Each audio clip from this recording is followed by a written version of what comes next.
और इस अवधी भाषा का प्रभाव आप दर्शन करिए। पूरे धरती पर जहां जहां सनातनी है,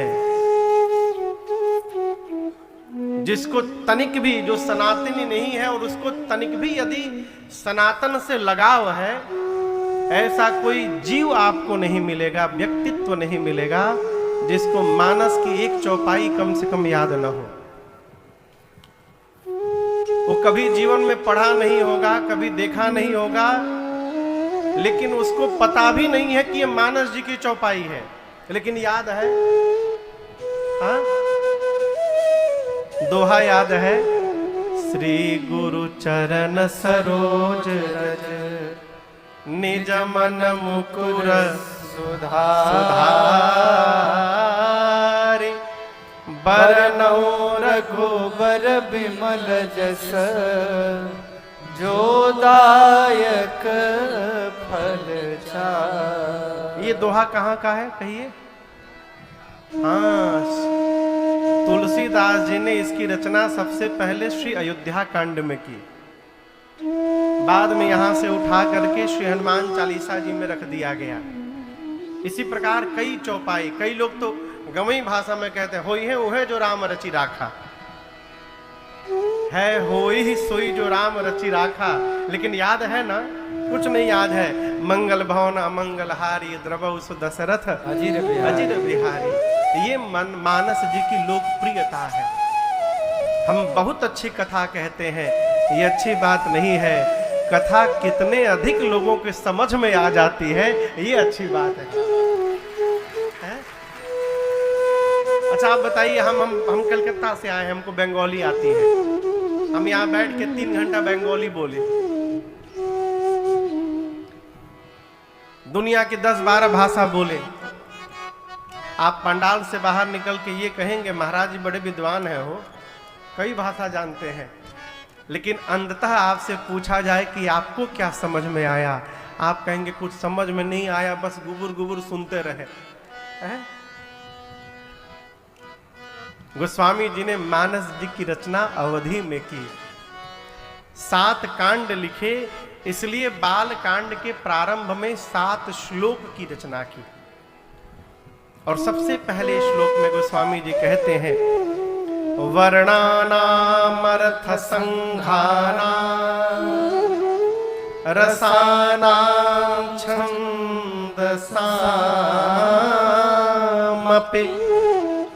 मंगलानां च कर्तारो वंदे वाणी विनायको।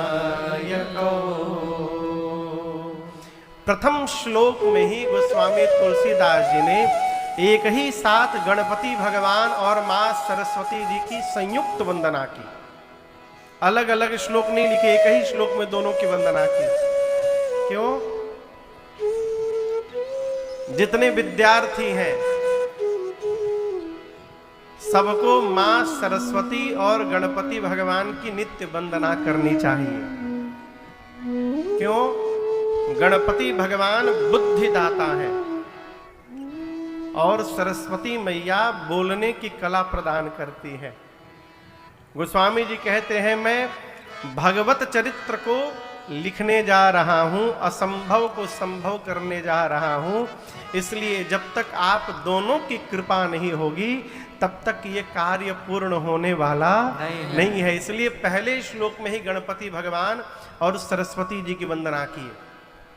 दूसरे श्लोक में यहां दर्शन करिए, शंकर जी पार्वती मैया हैं, एक साथ वंदना करते हैं, भवानी शंकरौ वंदे श्रद्धा विश्वास रूपिणौ याभ्यां विना न पश्यन्ति सिद्धः स्वान्तः स्थमेश्वरम्।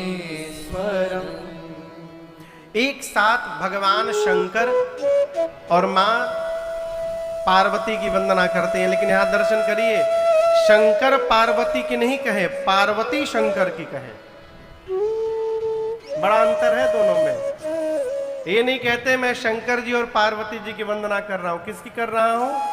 पार्वती जी और शंकर जी की। भवानी शंकरो वंदे। क्यों? पार्वती मैया श्रद्धा है। पार्वती जी क्या है? श्रद्धा। और भगवान शंकर विश्वास है। भगवान शंकर की कृपा चाहिए तो पार्वती जी की शरण में जाना पड़ेगा। राम जी की कृपा चाहिए तो शंकर जी की शरण में जाना पड़ेगा। जीवन में जब तक श्रद्धा नहीं होगी तब तक विश्वास जन्म लेने वाला नहीं है। आप में से कई लोग किसान भी होंगे, कई लोग व्यापार भी करने वाले होंगे, कई लोग डॉक्टर होंगे, कई लॉयर होंगे, कई लोग नौकरी भी करते होंगे, कई लोग पढ़ते भी होंगे। आप कोई भी काम करिए, परंतु आपके द्वारा किए गए कार्य के प्रति अजीत बाबू यदि आपकी श्रद्धा नहीं है और आपका विश्वास नहीं है अपना, तो आपका कार्य कभी पूर्ण होने वाला नहीं है।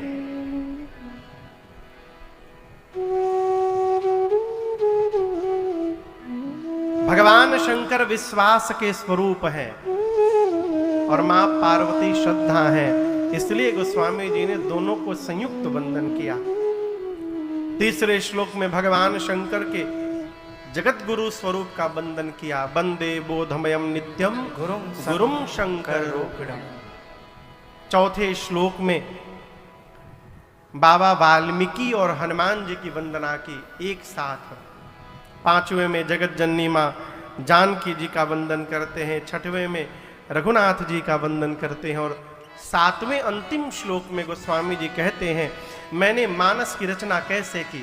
बाबा कहते हैं नाना पुराण निगमागम सम्मतम यद रामायणे निगदितम क्वचिदन्यतो स्वन्तः सुखाय तुलसी रघुनाथ गाथा भाषा निबंध मति मंजुल मातनोति। गोस्वामी जी कहते हैं मैंने रामचरित मानस की रचना कैसे की। नाना पुराण, कितने पुराण हैं? पुराण कितने हैं? जोर से कहिए। 18। वेद कितने हैं? 4। शास्त्र कितने हैं? 6। गोस्वामी जी कहते हैं 18 पुराण, 4 वेद, 6 शास्त्र और इनके बाद जितने रामायण हैं, इन सभी ग्रंथों के सार को निचोड़कर, सारांश को निचोड़कर और मैंने इस श्री रामचरितमानस की रचना की है। इसका अर्थ केवल रामचरितमानस को यदि पढ़ा जाए तो सभी ग्रंथों के पढ़ने का फल हमें स्वतः प्राप्त हो जाएगा। ये श्लोक यहां प्रमाणित करता है। एक से एक विद्वान महापुरुष हुए भारतवर्ष में। प्रातः स्मरणीय पूज्य श्री अखंडानंद जी महाराज, वो नित्य मानस जी को सुनते थे शाम को। किसी ने कहा सरकार आप वेद क्यों नहीं सुनते, पुराण क्यों नहीं सुनते, भगवत गीता क्यों नहीं सुनते, रोज रामचरितमानस सुनते हैं? बोले यदि 4 तरह के फल अलग अलग रखे हो और चारों का रस मिला के एक जगह रखा हो तो आप अलग अलग फल खाएंगे कि रस लेंगे? उसने कहा हम तो रस पी जाएंगे। अखंडानंद जी बोले कि मैं भी रस ही पान कर रहा हूं। सभी ग्रंथों के रस को निचोड़कर गोस्वामी जी ने रामचरितमानस जी में भर दिया है। सबके पढ़ने का फल केवल मानस जी को पढ़ने से प्राप्त हो जाएगा। 7 श्लोक लिखने के बाद पंचदेव उपासना में गोस्वामी जी ने 5 सोरठे लिखे। फिर वंदनाक्रम, गुरु जी की वंदना किए, ब्राह्मणों की वंदना किए, संतों की वंदना किए, भगवत परिकर समाज की वंदना किए, राम जी के नाम की वंदना की। कलिकाल में हम और आप किस युग में जन्म लिए हैं पता है? युग कितने होते हैं? कितने? 5 ना? अच्छा। सबसे पहला युग, दूसरा अरे कौनो ना कौन तो लग ही जाएगा, बोल दीजिए कौनो नाम। पहला युग सतयुग, दूसरा त्रेता, तीसरा द्वापर, चौथा कलयुग। इन चारों युग में सबसे बढ़िया युग कौन सा है?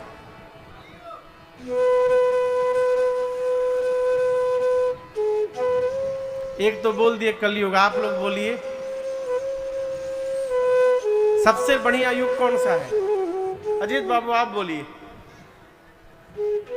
सतयुग, उनके अनुसार सतयुग बहुत बढ़िया है। और आप बताइए।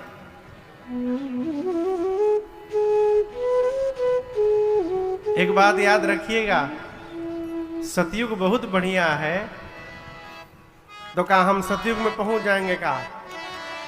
है?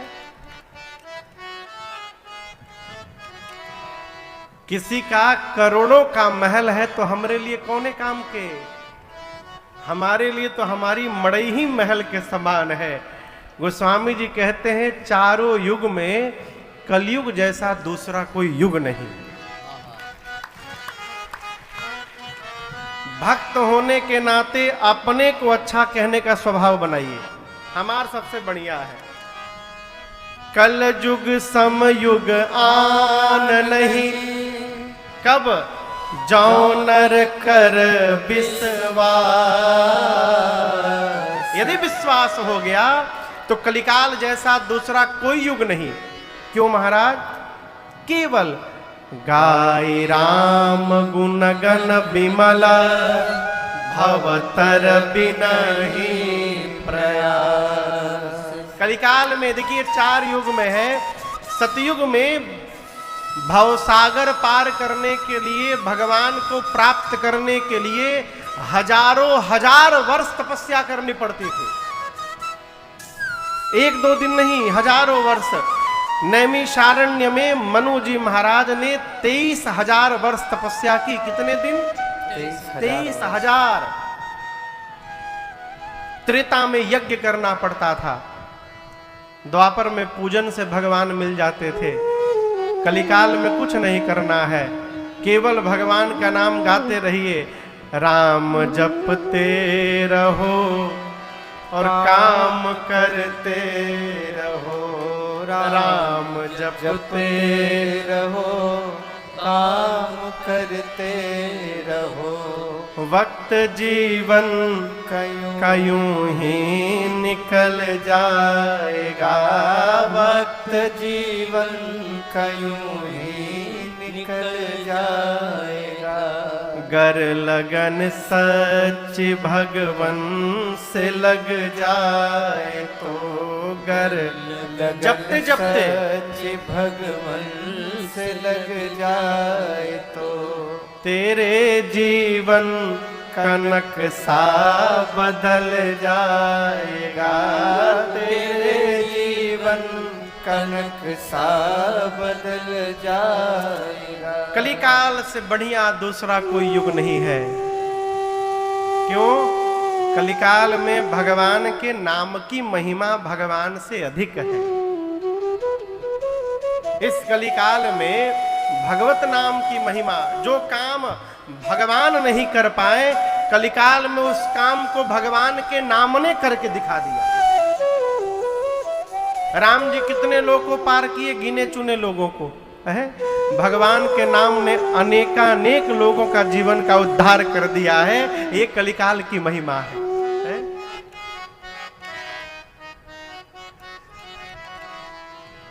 एक भजन सुनाते हैं आपको। भगवत नाम की क्या महिमा है। अरे हो गए भव से पार, लेकर नाम तेरा, हो गए भव से पार, लेकर नाम तेरा, हो गए भव से पार, लेकर नाम तेरा, हो गए भव से पार, लेकर नाम तेरा।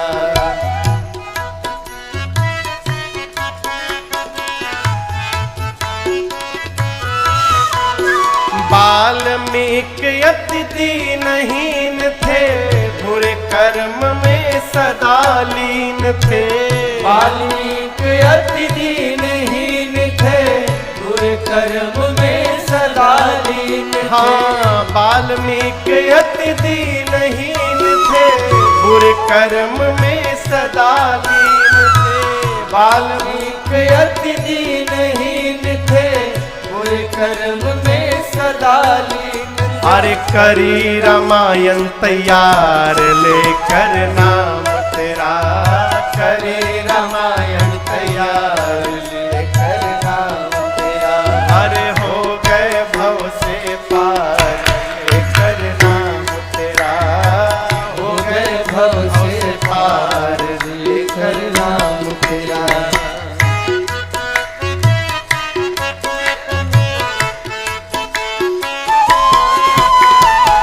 थे नल नील जाति के बानर, राम नाम लिख दिए शिला पर। हे नल नील जाति के बानर, राम नाम लिख दिए शिला पर। थे नल नील जाति के बानर, राम नाम लिख दिए शिला पर।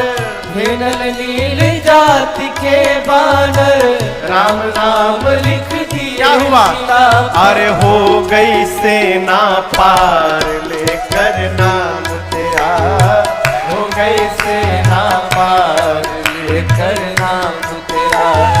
हो गए भव से पार लेकर नाम तेरा। हो गए भव से पार लेकर नाम तेरा।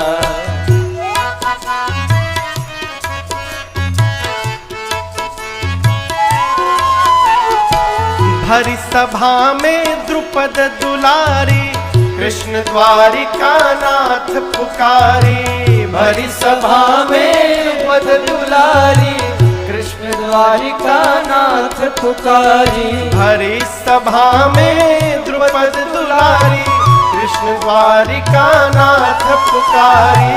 भरी सभा में पद दुलारी, कृष्ण द्वारिका नाथ पुकारी। बढ़ गया चीर अपार लेकर नाम तेरा, बढ़ गया चीर अपार लेकर नाम तेरा।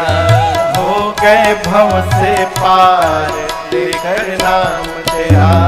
हो गए भव से पार लेकर नाम तेरा।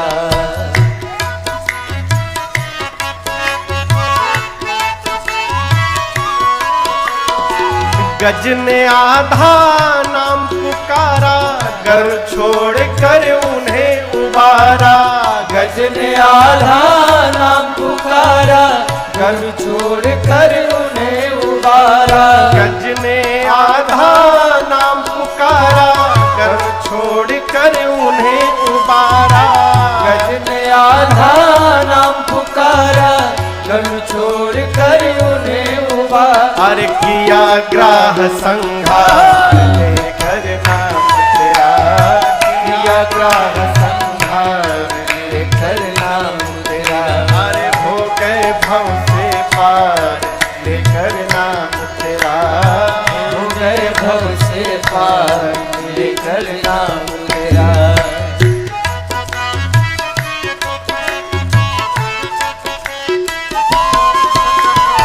राम नाम को जो कोई गावे, अपने बिगड़े काम बनावे। राम नाम को जो कोई गावे, अपने बिगड़े काम बनावे। अरे राम नाम को जो कोई गावे, अपने तीनों लोक बनावे। राम नाम को कोई गावे, अपने तीनों लोक बनावे। अरे है जीवन का सार लेकर नाम तेरा, है जीवन का सार लेकर नाम तेरा। हो गए भव से पार लेकर नाम तेरा। हो गए भव से पार लेकर नाम तेरा। अरे हो गए भव से पार लेकर नाम तेरा। हो गए भव से पार लेकर नाम तेरा। अरे हो गए भव से पार लेकर नाम तेरा। हो गए भव से पार लेकर नाम तेरा। हो गए से पार, कैसे लेकर नाम तेरा। कलिकाल में भगवान से अधिक भगवान के नाम की महिमा है। हे भगवान मिलेंगे कि नहीं मिलेंगे ये बाद का विषय है, भगवान का नाम तो मिला मिलाया हुआ है, इसलिए नाम के आश्रय में रहा जाए।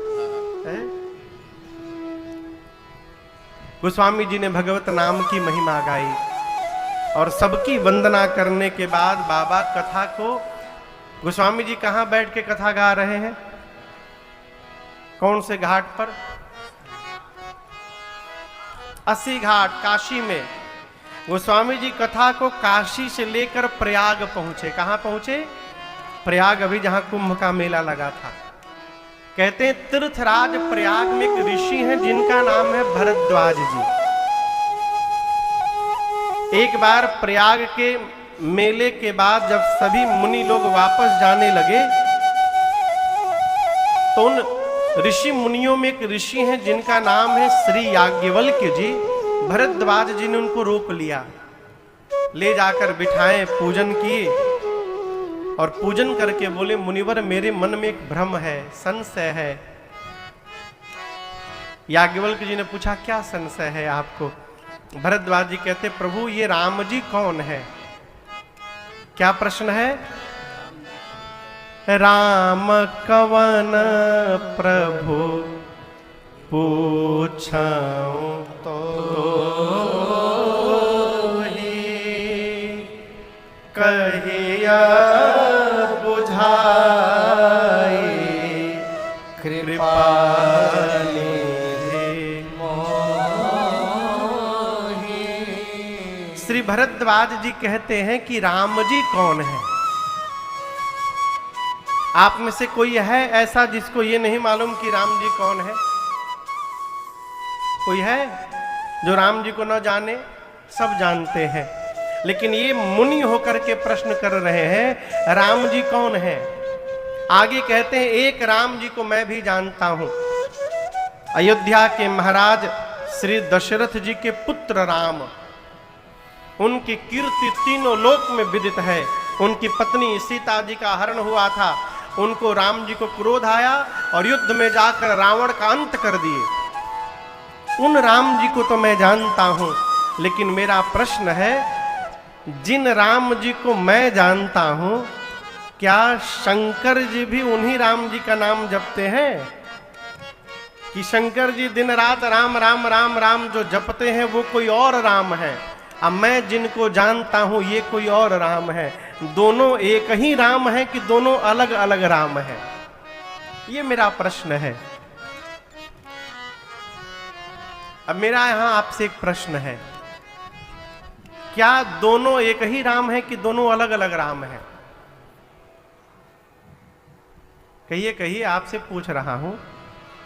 दोनों एक ही हैं, शंकर जी जिनका नाम जपते हैं और भरद्वाज जी जिनकी चर्चा कर रहे हैं, ये दोनों एक ही राम है कि अलग अलग राम है?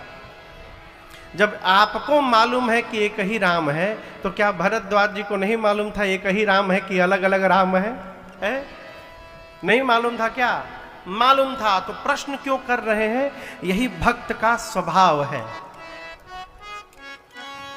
कभी अपने बारे में सोचना हो कि हम हैं क्या, तो एकांत में सोचिएगा कि हम जब बैठते हैं और किसी से चर्चा करते हैं कुछ भी, तो हम किस प्रकार की चर्चा करते हैं?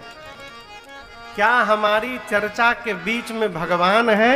यदि भगवान है तो हमको प्रमाण पत्र लेने की आवश्यकता नहीं है, हम भगवान के भक्त हैं। और यदि चर्चा के बीच में जगत घूम रहा है तो हम भगत होने वाले नहीं हैं। भरद्वाज जी जानबूझकर प्रश्न किए कि मेरे पूछने से कहीं भरद्वाज जी याज्ञवल्क्य ऋषि राम जी की कथा प्रारंभ कर दें तो कथा सुनने का सौभाग्य प्राप्त हो जाएगा, इसलिए प्रश्न कर रहे हैं। जैसे प्रश्न किया, याज्ञवल्क्य ऋषि मुस्कुराकर बोले, मैं समझ गया आप कौन हैं। भरद्वाज जी बोले, मैं कौन हूं? याज्ञवल्क्य ऋषि बोले, आप राम भगत तुम मन क्रम बानी चतुराई, तुम्हार मैं जानी राम भगत तुम।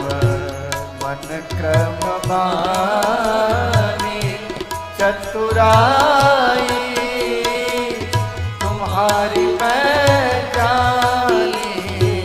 चाहु सुनै राम गुण गूढ़ा, चाहु सुनै राम गुण गूढ़ा। इसलिए किन्हीं हूँ प्रश्न मन हूँ अति मूढ़ा। किन्हीं हूँ प्रश्न मन हूँ अति मूढ़ा। इसलिए तात सुनहु सादर मन लाए, तात सुनहु सादर मन लाए। कहूँ राम कै कथा सुहाए, कहूँ राम कै कथा सुहाए। कहूँ राम कै कथा सुहाए। याज्ञवल्क ऋषि बोले मुस्कुराकर, भरद्वाज जी मैं आपकी चतुराई को समझ गया। क्या चतुराई समझ गया? आप मन से, वचन से और कर्म से राम जी के भक्त हैं। आप राम जी की कथा सुनना चाहते हैं, इसलिए जानबूझकर मेरे सामने अज्ञानी बन करके बैठे हैं। ये आपकी चतुराई मैं समझ गया। गूढ़ सुनने के लिए आप अपने को मूढ़ बना करके बैठे हुए हैं। ये प्रसंग कह रहा है, जीवन में यदि अपने से श्रेष्ठ से कुछ प्राप्त करना हो तो उसके पहले अपने को अज्ञानी मानना पड़ेगा। हमारे एक चाचा, अब तो नहीं रहे, कहा करते थे बाबू अपने से विद्वान के आगे मूर्ख बनकर बैठना चाहिए, भले कितना भी डिग्री लेकर के क्यों ना बैठे हो। वो बात यहां दर्शन करिए। भरद्वाज जी मूढ़ बन करके प्रश्न किए, ये राम जी दोनों एक हैं कि अलग अलग हैं? याज्ञवल्क ऋषि बोले मैं आपकी चतुराई समझ गया, आपको कथा अवश्य सुनाऊंगा, लेकिन बीच में मैं एक दूसरी कथा आपको पहले सुनाता हूं। और कथा को त्रेता युग में लेकर गए। किस युग में लेकर गए? त्रेता युग में। यहां शंकर जी के बगल में कौन बैठी है पता है आपको? क्या नाम है इनका? पार्वती मैया। जोर से कहिए, पहचान में नहीं आ रही है का? हाँ तो कहिए, बीच में बोला करिए। कौन बैठी है? पार्वती मैया पिछले जन्म में सती मैया थी। इनका क्या नाम था? सती मैया। याज्ञवल्क ऋषि कहते हैं भरद्वाज जी, एक बार त्रेता युग में भगवान शंकर अपनी अर्धांगिनी सती मैया को साथ में लेकर के और कैलाश से नीचे उतरे, दंडकारण्य में अगस्त्य ऋषि के आश्रम में चले गए। क्यों चले गए? राम कथा सुनने के लिए। दरवाजे पर गए अगस्त्य ऋषि के। अब आप बताओ, जिसके दरवाजे सवेरे सवेरे अचानक बिना किसी सूचना के साक्षात भगवान शंकर प्रकट हो जाए, बांदा में आपके घर का डोर बेल बजा और आप सवेरे जाके जैसे दरवाजा खोले, शंकर भगवान खड़े हैं, हर हर महादेव। आप प्रणाम नहीं करिएंगे, आप बेहोश होकर वहीं गिर जाएंगे। सही में भगवान भेटाई जाए फिर जीव बोलने लायक बचेगा नहीं। अगस्त ऋषि अचानक बाबा को देखे, बावले हो गए हो, गदगद हो गए, ले जाकर बिठाए। शंकर जी बोले हम आपसे राम कथा सुनने आए हैं, अगस्त ऋषि बोले कथा बाद में, पहले आइए बैठिए। बिठाएं और पांव में बैठकर अगस्त ऋषि भगवान शंकर और सती मैया की पूजा करने लगे। पूजे ऋषि अखिलेश्वर जान। अरे मेरे घर में अखिलेश्वर आ गए, अखिल ब्रह्मांड के ईश्वर आ गए, पूजन करने लगे। अब शंकर भगवान सती मैया बैठे हैं, अगस्त ऋषि नीचे बैठ के पूजा कर रहे हैं। शंकर भगवान सोचने लगे, जय हो, आप कितने अद्भुत महात्मा हैं, आप कथावाचक हैं, हम श्रोता हैं, नियम से आपको ऊपर बिठाकर और नीचे बैठ के हमको आप